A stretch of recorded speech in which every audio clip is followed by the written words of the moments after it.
Good morning, friends. My name is Jason Clemens, and today is episode 23 of our Big Book study. We're going to be reading from our basic textbook, page 72, chapter 6, Into Action. Having made our personal inventory, what shall we do about it? We have been trying to get a new attitude, a new relationship with our Creator, and to discover the obstacles in our path. We have admitted certain defects. We have ascertained in a rough way what the trouble is. We have put our finger on the weak items in our personal inventory. Now these are about to be cast out. This requires action on our part, which, when completed, will mean that we have admitted to God, to ourselves, and to another human being the exact nature of our defects. This brings us to the fifth step in the program of recovery mentioned in the preceding chapter. This is perhaps difficult, especially discussing our defects with another person. We think we have done well enough in admitting these things to ourselves. There is doubt about that. In actual practice, we usually find a solitary self-appraisal insufficient. Many of us thought it necessary to go much further. We will be more reconciled to discussing ourselves with another person when we see good reasons why we should do so. The best reason first, if we skip this vital step, we may not overcome drinking. Time after time, newcomers have tried to keep to themselves certain facts about their lives, trying to avoid this humbling experience. They have turned to easier methods. Almost invariably, they got drunk. Having persevered with the rest of the program, they wondered why they fell. We think the reason is that they never completed their house cleaning. They took inventory all right, but hung on to some of the worst items in stock. They only thought they had lost their egoism and fear. They only thought they had humbled themselves, but they had not learned enough of humility, fearlessness, and honesty, in the sense we find it necessary until they told someone else all their life story. More than most people, the alcoholic leads a double life. He is very much the actor. To the outer world, he presents his stage character. This is the one he likes his fellows to see. He wants to enjoy a certain reputation, but knows in his heart he doesn't deserve it. The inconsistency is made worse by the things he does on his sprees. Coming to his senses, he is revolted at certain episodes he vaguely remembers. These memories are a nightmare. He trembles to think someone might have observed him. As fast as he can, he pushes these memories far inside himself. He hopes they will never see the light of day. He is under constant fear and tension. That makes for more drinking. Psychologists are inclined to agree with us. We have spent thousands of dollars for examinations. We know but few instances where we have given these doctors a fair break. We have seldom told them the whole truth, nor have we followed their advice. Unwilling to be honest with these sympathetic men, we were honest with no one else. Small wonder many in the medical profession have a low opinion of alcoholics and their chance of recovery. We must be entirely honest with somebody if we expect to live long or happily in this world.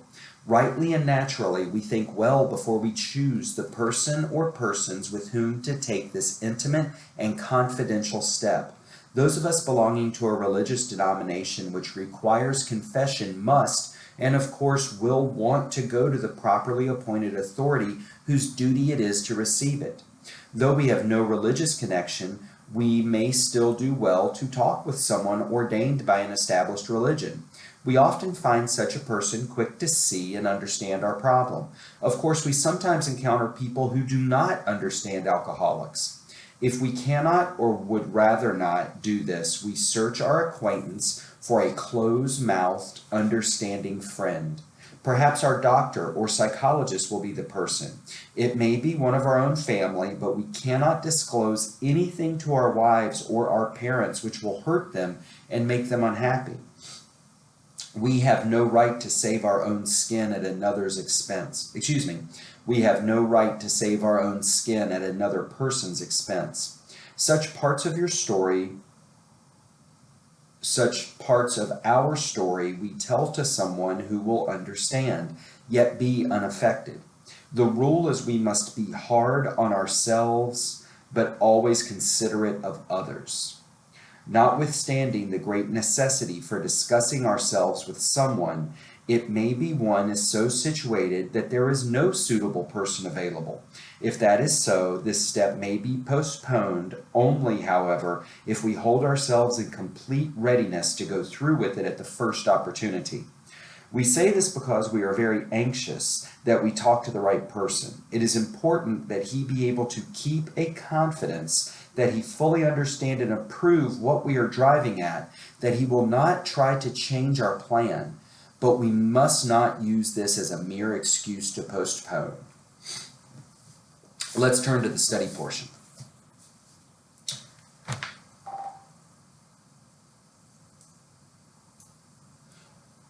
We are at page 72, chapter 6, Into Action. We are about to embark on our discussion of the fifth step. Having made our personal inventory, what shall we do about it? We have been trying to get a new attitude, a new relationship with our Creator, and to discover the obstacles in our path. Let's pause here to ask ourselves what these obstacles are.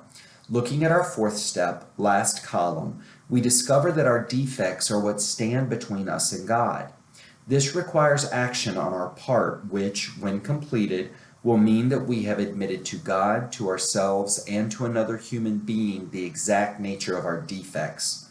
Didn't they mean wrongs?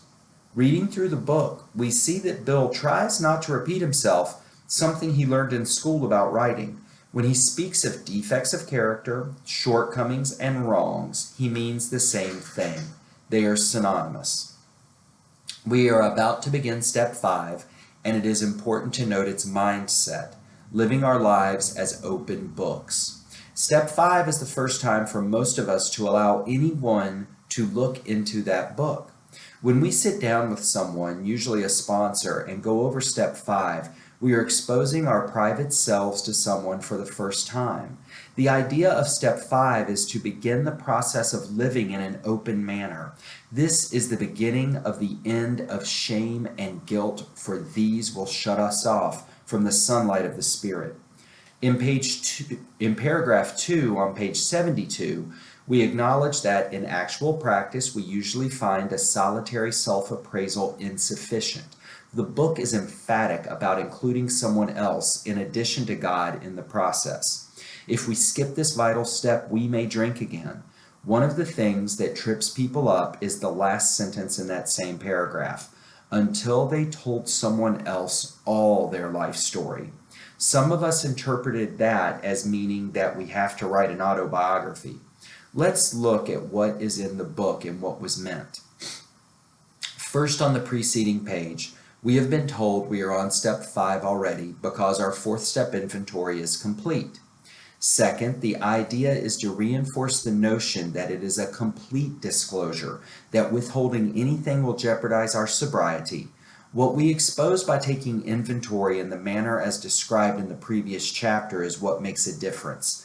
Those things that have shut us off from the sunlight of the Spirit is what is important. Again, the basic point of all their life story is that we should hold nothing back once we begin the fifth step process. Reading through to the top of page 75, we discover one of the few places that the basic text is actually dated. Remember, at the time this book was originally written, that there were fewer than 100 alcoholics sober. It was quite possible not to find someone suitable for a fifth step. Happily, with over 2 million members, we are most likely to find someone within our fellowship with whom they may take this vital step. In our next post, we will start at the first paragraph on page 75 and a thorough discussion of step 5. Have a great day.